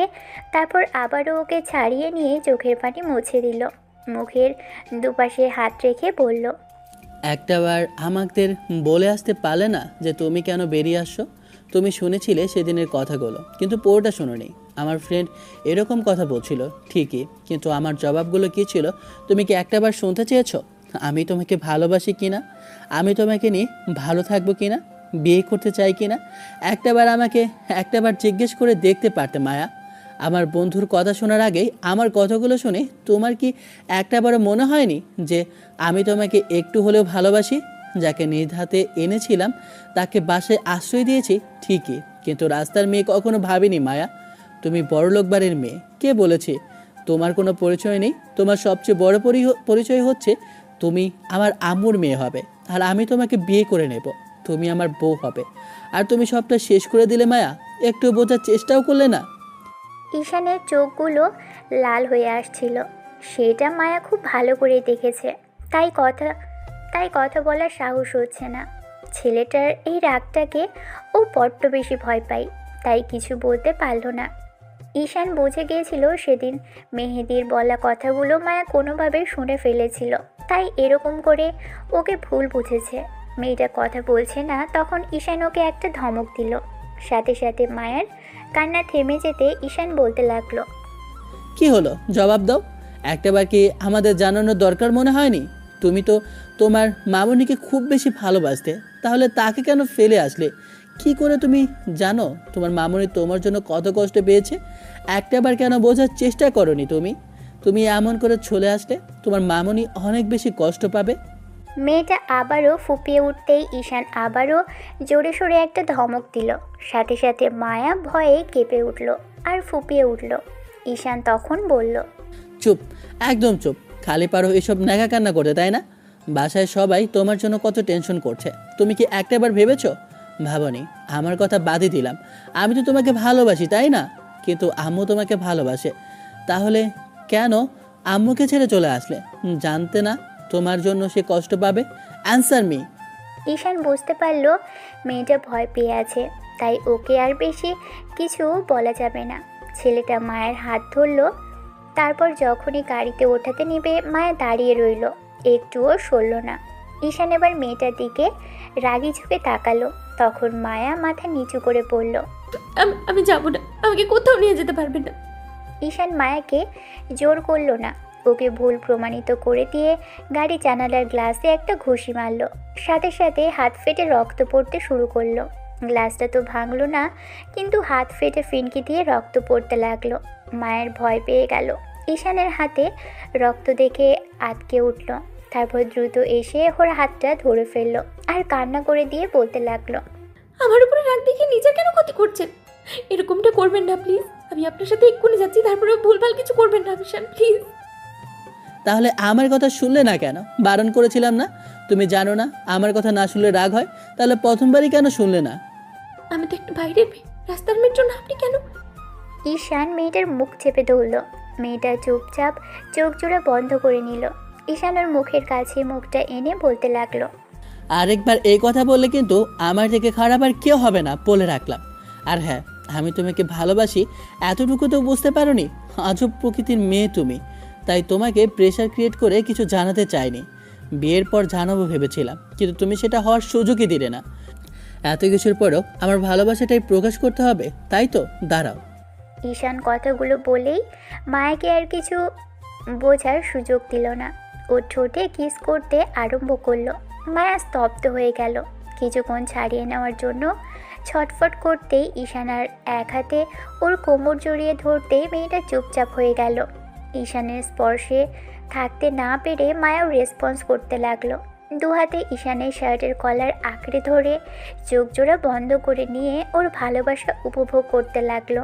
কয়েক মিনিট বাদেই ঈশান মেয়েটাকে ছেড়ে দিল। তারপর জোর করে গাড়িতে ওঠানোর চেষ্টা করলে মায়া যখন উঠছিল না তখন ঈশান ওকে কোলে উঠিয়ে নিল। মায়া ঈশানের গলা জড়িয়ে ধরল।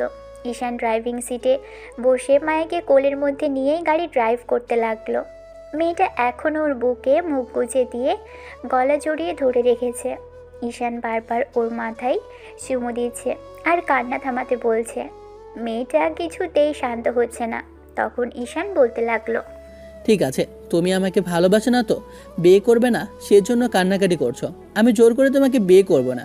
তারপরে যদি তোমার কাছে মনে হয় আমি তোমাকে ভালোবাসি না, আমি তোমাকে বিয়ে করব না, বাসায় গিয়ে তোমার মামনিকে বলে দিব তুমি আমাকে বিয়ে করতে চাও না। তারপরে কান্নাকাটি করো না। ঈশানের কথাতে মায়া ওর গলাটা শক্ত করে জড়িয়ে ধরল। ওর বুক থেকে মুখ তুলে তারপর ওর সারা মুখে চুমু দিল। একটা সময় ঠোঁটের সাথে ঠোঁট জোড়া মিলিয়ে দিতেই ঈশান জোরে সোরে ব্রেক করলো। এমন করে গাড়ি চালাতে গেলে নির্ঘাত অ্যাক্সিডেন্ট হয়ে ওপারে চলে যেতে হবে। ঈশানের মুখে হাসি ফুটে উঠল। মেয়েটা ওর চুলগুলো দু হাতে মুষ্টিবদ্ধ করে ধরে রাখলো আর রাগ মেটাতে লাগলো। 5 মিনিট পর ওকে ছেড়ে দিয়ে আবারও বুকে লজ্জায় মুখ লুকালো। ঈশান ওকে বুকের সাথে চেপে ধরে আবারও ড্রাইভ করতে লাগলো। ঘণ্টাখানেকের মধ্যে ওরা বাসায় চলে আসলো। বিকেল হয়ে গেছে। বাসায় এসে ঈশান জোর করে মায়াকে আবারও কোলে করে নিয়ে গিয়ে দরজার সামনে দাঁড়ালো। ঠিক প্রথম দিনের মতোই ঈশান মেয়েটাকে কোলে নিয়ে দাঁড়িয়ে আছে, কিন্তু আজকে মেয়েটা সবখানে আছে। ঈশানের বুকে বুক গুজে দিয়ে কান্না করছে। ঈশান কলিং বেল দিতেই আম্মু এসে দরজা খুলে দিল। মায়াকে দেখে কেঁদে ফেললো। ঈশান মায়াকে নামিয়ে দিল। সাথে সাথে মায়াকে কাঁদতে দেখে আম্মু ওকে চুমু দিল আর বলতে লাগলো, মামনিকে রেখে কোথায় গিয়েছিলে মা? মায়া কথা বলতে পারল না। শায়লা বেগম কতটা কষ্ট পেয়েছে, তাই মায়া আর দেরি করলো না, ওনাকে জড়িয়ে ধরল। শায়লা বেগম মায়ার মাথায় হাত বুলিয়ে দিয়ে বলতে লাগলো, আমার ছেলে তোমাকে কিছু বলেছে আর তুমি আমাকে একটাবার বলবে না? হো, তোমাকে বিয়ে না করলে আমি তোমার বিয়ে অন্য কোথাও দিতাম। আমার মায়া রানীর জামাইকে ঘর জামাই করি আমার এখানে রেখে দিতাম। তারপরও তুমি এমন করে বাসা ছেড়ে কেন গেলে?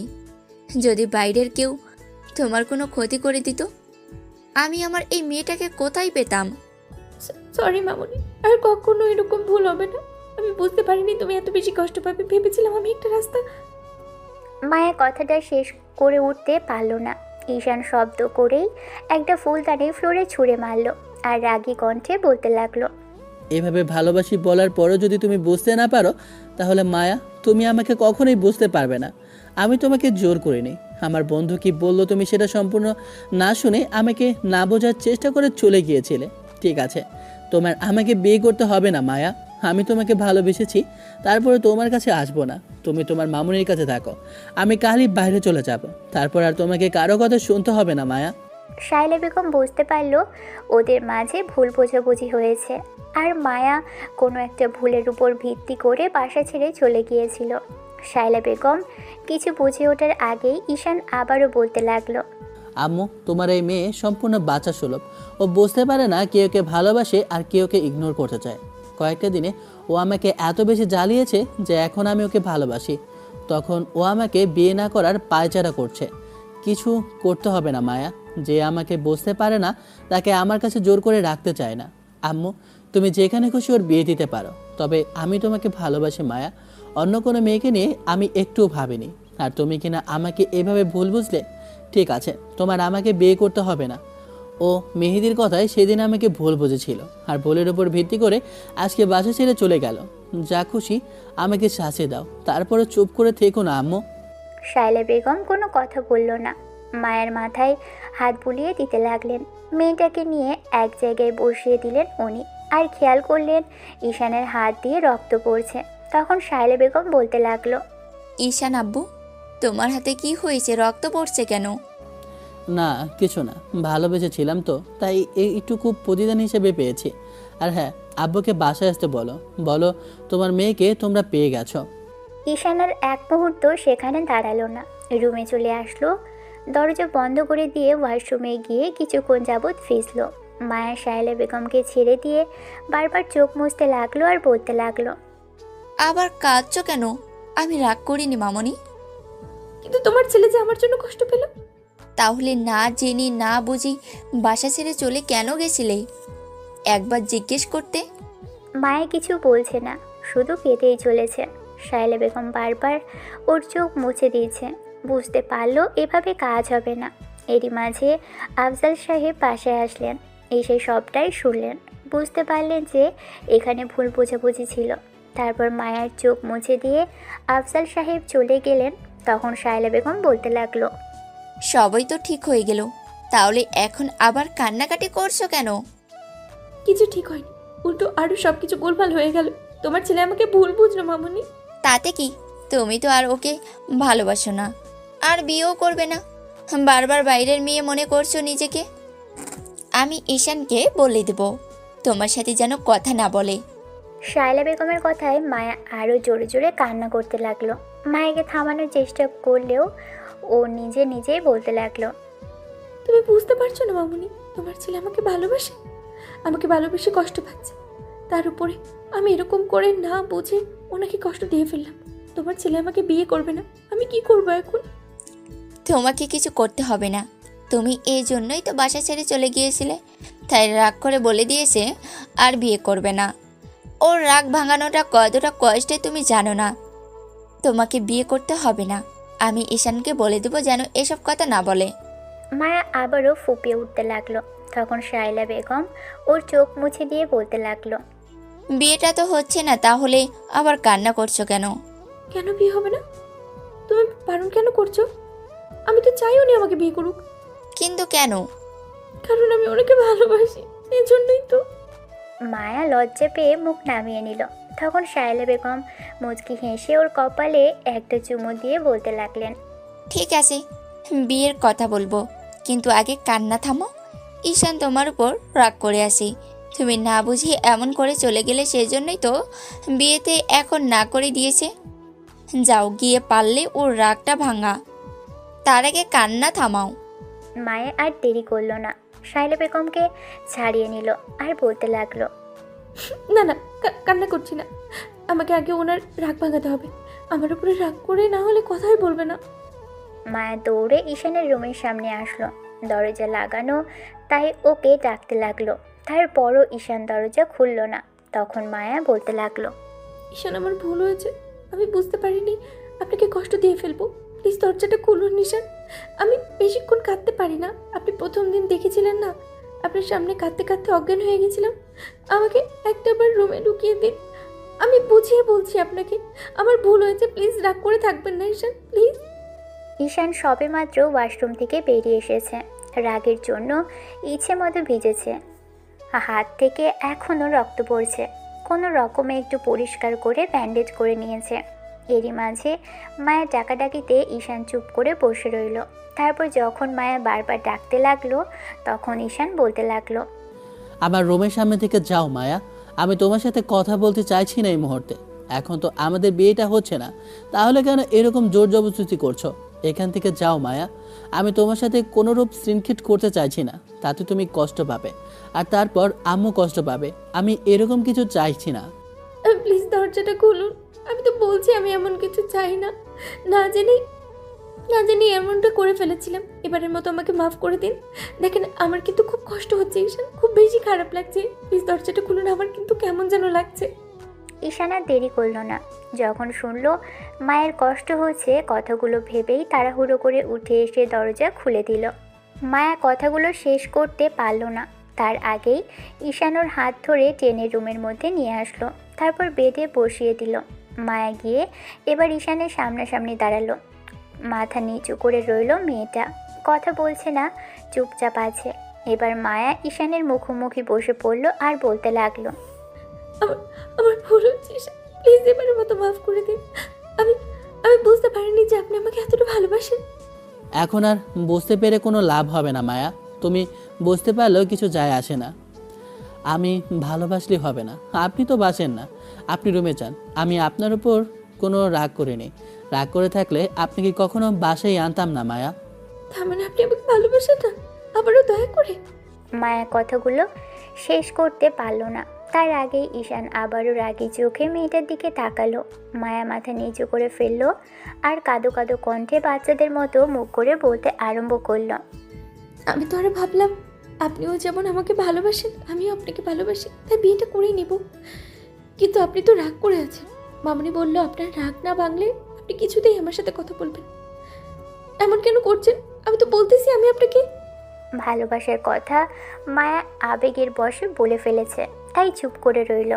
ঈশান যখন বুঝতে পারলো মায়া ওকে ভালোবাসে আর এক মুহূর্ত দেরি করলো না।